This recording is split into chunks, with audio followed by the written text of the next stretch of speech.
People all throughout the world were stunned when Jon Benet Ramsey, a 6-year-old beauty queen, passed away in a horrific accident 28 years ago.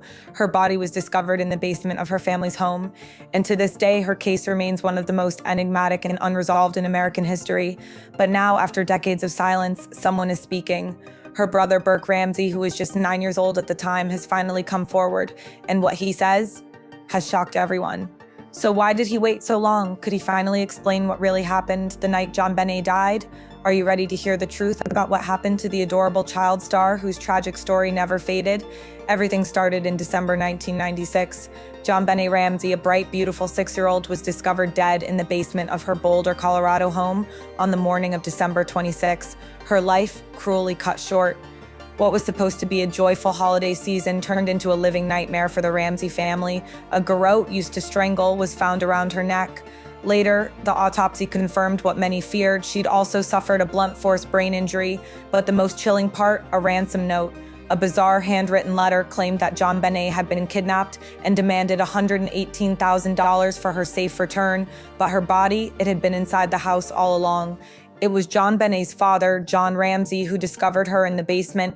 The case took a sharp turn. No signs of forced entry, a ransom note demanding a suspiciously specific amount, $118,000, the exact value of Jon Ramsey's bonus that year. The spotlight turned inward, suspicion began to mount, and it began with the family. The media swarmed, reporters camped outside the Ramsey home, speculation was everywhere, and inside that chaos was a grieving family caught in the storm. For years, whispers pointed at the parents, whispers that became accusations, but in 2006, a breakthrough, compelling DNA evidence came to light, evidence that exonerated the Ramseys. Genetic material from an unidentified male was found on Jon Benet's clothing. The investigation shifted. The intruder theory reemerged. The parents were cleared, but no suspect was ever named. And Burke Ramsey, silent. He stayed quiet. Even as Netflix dropped documentaries, even as true crime specials rehashed the tragedy over and over, he never spoke. Until now, after 28 years, Burke Ramsey startled the world. He broke his silence. In a move that caught everyone off guard, he agreed to speak publicly for the first time, not on a documentary, not through a press release, but on Dr. Phil, a 3-part interview, one of the most anticipated in true crime television history. Why now? And tell it. He did. Phil asked the hard questions. What happened that night? What did Burke remember? Did he hit his sister with a flashlight? Was there a bat involved? Burke wouldn't say, but what he did say was just as revealing. He said he stayed in bed, that he thought Jon Benet was playing hide and seek. He figured she was just hiding somewhere in the house. But as the morning unfolded, he realized something was deeply wrong. He was questioned by police, just a child, nervous and confused. Like many 9-year-olds, he smiled at the wrong times. Awkward, anxious, scared, but the investigators, they didn't see nerves, they saw guilt. And that's the heartbreak. Innocence and trauma blurred, a family shattered, a girl lost, and a brother haunted, not only by tragedy, but by a public that turned suspicion into certainty. For nearly 3 decades, Burke Ramsey lived under the weight of accusation. Now finally, he's lifting the curtain on what he remembers, on what he lived through, and maybe, just maybe, on what really happened to Jon Benet Ramsey. The case isn't closed, the truth isn't settled, but Burke Ramsey's silence, that's over. So now, we're left with the question, did the world get it wrong? During the conversation, Dr. Phil went into great detail, playing audio of Burke's 911 calls. He questioned him about why he remained in bed when his family and the police were downstairs. They also discussed Burke's realization that his sister was dead and not merely in hiding. He cried for no apparent reason when he recalled his father telling him she was in heaven. Dr. Phil showed several questioning footage that had never been seen before. It demonstrated Burke's response to childhood fear and his current sense of readiness to confront the long-running rumors and suspicions. Following the publication of this article, the argument over whether Burke, the Ramseys, or the stranger was responsible grew. Burke claims that he has seen numerous online rumors and ideas accusing him of being guilty. He said that he conducted the interview merely to correct the record. But why did the cops have such strong suspicions that Ramsey would seriously harm their own daughter? when 6-year-old Jon Benet Ramsey was discovered murdered in the basement of her family's Colorado home. It was believed that the Ramsey family was responsible for her death. The crime scene was initially in disarray. Important evidence was tainted by the free movement of family members, friends, and police officers throughout the house. Hours after phoning the police, Jon discovered the body, but he was suspected of other crimes. Just before reporting Jon Benet missing, her mother, Patsy, discovered a 2.5-page ransom note demanding $118,000 in cash. Jon nearly received this as a Christmas bonus. It was handwritten on paper from inside the house. Furthermore, the ransom note appeared to have been sent from inside the residence, and there were no indications of a break-in. At this point, suspicions about the family began to surface. More concerning hints were discovered by investigators. The garrote used to strangle the youngster appeared to have been constructed from a paintbrush handle that had been discovered inside the home. People raised an eyebrow since the results of the ransom note's handwriting test were questionable. Police assumed that the perpetrator knew the residence or was already there because there were no footprints in the snow or indications of forced entry. Even worse, Jon Benet's father, Jon Ramsey, disturbed the scene and most likely destroyed crucial forensic evidence when he discovered her dead and carried her upstairs. Many experts later decried this as a harmful error. The Ramseys initially employed well-known attorneys and public relations specialists. They restricted police access to the property within hours of the incident. Because they refused to comply with the police's requests, they appeared hostile and evasive, as if they were concealing something. Despite their sympathy for the Ramseys, the police began to search for other possibilities since they believed they were the most likely. However, it was difficult to make this stick. For starters, there was no hard proof that the Ramseys killed Jon Benet. It was all confused because the family had no motive to kill their daughter. Did you know that 9-year-old Burke was one of the suspects? The police would eventually unearth evidence that cleared the parents. For a long time, one of the suspects and a main source of conjecture among true crime enthusiasts has been Jon Benet's brother, Burke Ramsey. Burke avoided the spotlight as a child, and following the murder, Ramsey's family returned to Atlanta, where Burke, still a youngster, remained hidden from the public eye as his parents gave numerous interviews to defend themselves and demand further inquiries. DNA evidence from Jon Benet's clothing in 2008 revealed that the man was not a relative.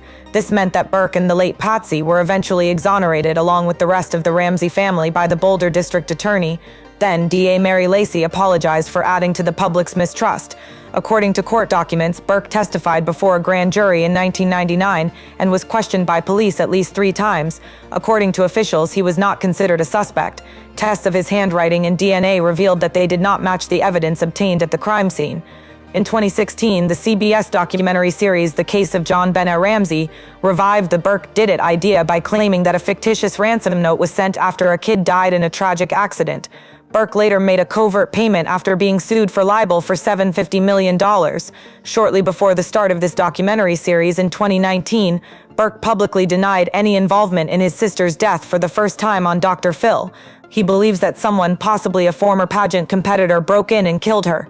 He didn't think the police did a good job, but he couldn't deny that they slowed down the inquiry. So, what went wrong during the inquiry? The Boulder Police Department took a long time to respond to the discovery of 6-year-old Jon Benet's horrible death. The house was unlocked despite a ransom note alleging a serious crime. Instead, unneeded family members, friends, and police officers were allowed to roam around, contaminating crucial evidence like fingerprints, footprints, and maybe DNA before it could be properly gathered. The police failed to conduct a thorough search of the entire house, missing areas such as the basement wine room where Jon Benet's death was discovered. With only one officer there, it was unclear what the police were expected to do with the victim's relatives. They even instructed Jon Ramsey to begin looking for her in the house. As a distraught parent, Jon carried his daughter up in tears and terror after discovering her body himself. He completely ruined the crime scene by moving the body and removing the duct tape. The initial response was awful, according to Mark Buckner, the former Boulder police chief.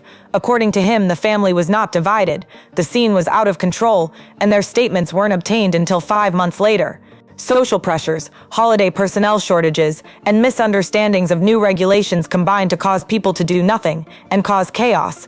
Numerous influential individuals have expressed similar opinions about the matter, including former murder investigator Joe Kinder and FBI agent Ron Walker. Walker described the error as disastrous and claimed that the leadership and mindset of the department prevented adequate proof collection.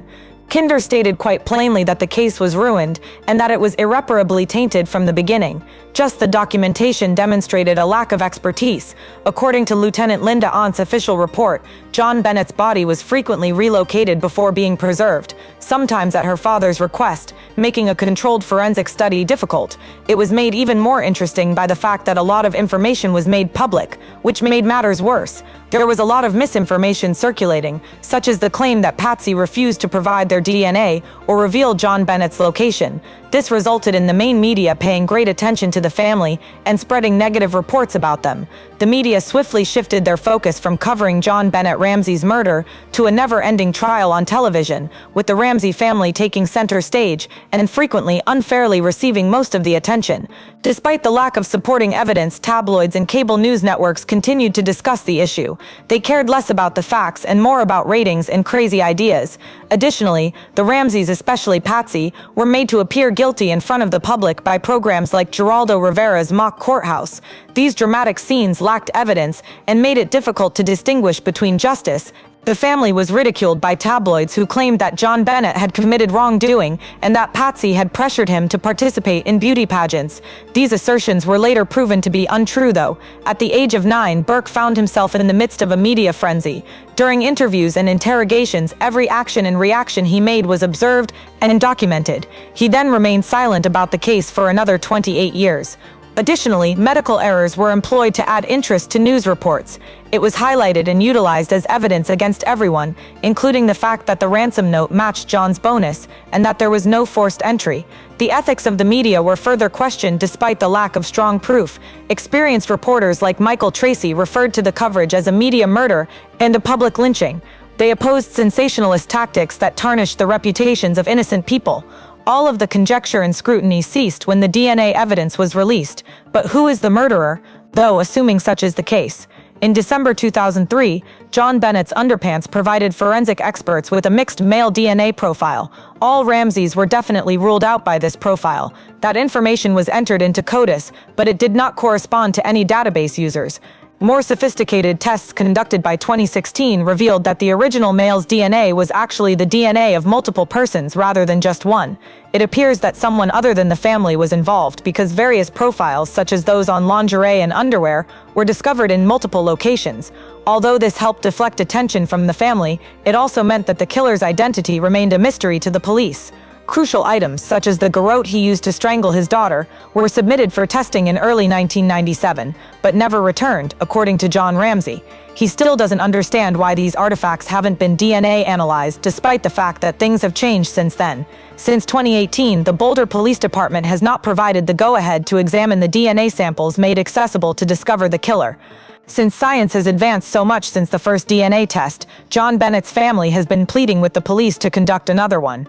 Benet's other brother, John Andrew Ramsey, believes they could have apprehended the murderer far more quickly.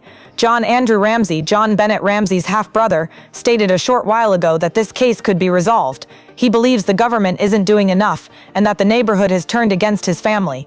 He said, "What happened to Jon Benet? My family and the community as a whole is wrong.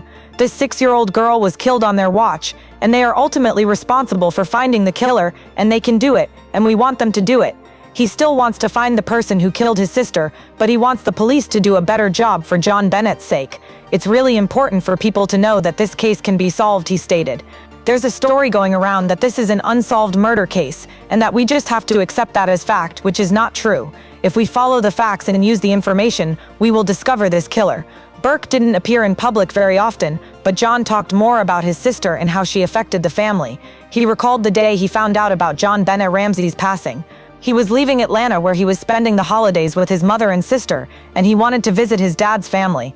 After that, he received a note telling him to call home. He never imagined the shocking call would come.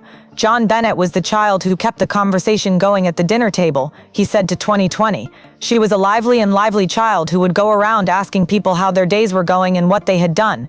He also discussed the issues their family was facing. Patsy had stage 4 cancer, and their first sister, Beth, had died in a horrific car accident. They were already dealing with a lot of emotions and didn't think that would happen again, but he didn't anticipate that everyone would turn against them and accuse them of killing their younger daughter. The media reported the stories, which made their family's situation worse. "We lost our sister and our daughter, a family member," he added, adding that no new DNA evidence has surfaced after Jon and Patsy Ramsey were ultimately released after 10 years of defending themselves against accusations. We were the victims, and the individuals who blamed us were the ones we believed would defend and assist us. Prior to it, we were simply regular individuals. The Ramsey family continues to fight despite numerous setbacks. The 1996 murder of Jon Benet remains an open case, and her father, Jon Ramsey, continues to fight for justice. He met with Boulder's new police chief, Stephen Redfern, in January 2025, and told him he was feeling hopeful again after years of feeling shut down, and that he was encouraged by Chief Redfern's transparency and leadership. The release of previously unreleased interview tapes from 1998, which included Jon and Patsy Ramsey, revealed that prosecutors were not searching for other clues or suspects, but rather for issues with the stories they were presenting. It appears the police missed a lot of other evidence because they were so focused on the parents.